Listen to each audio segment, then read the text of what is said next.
Okay, and now just a little aspect about the biological part.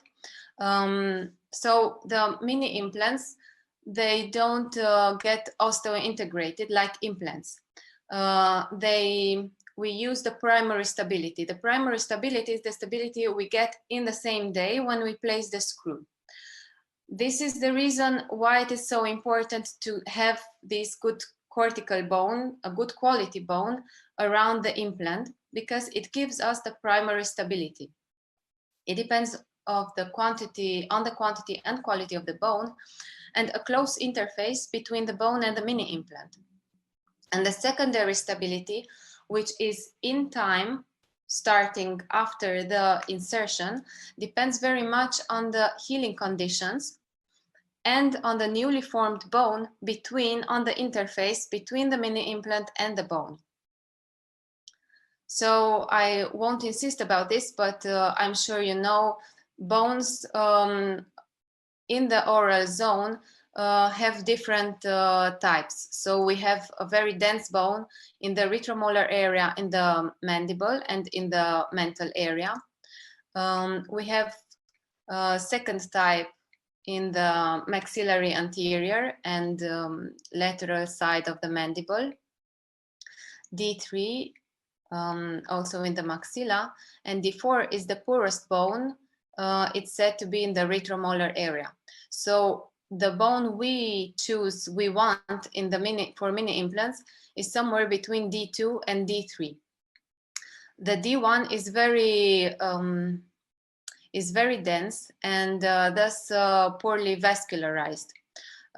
Where in zones where we have D1, sometimes also in adult patients, we might need to do a pre-drill in order to be able to insert our mini implant. So I was talking about the secondary stability in time and the primary stability. And what we don't want to have is, first of all, poor bone quality. Second of all, fibrous interface between the mini implant and the bone. And just a moment. Sorry. Okay. And third of all, an increased space between the mini implant and the bone. So how can we avoid those things? Mostly the second and the third. We don't want to have excessive force when we turn around the mini screw in the bone. So do not over torque it. And when you feel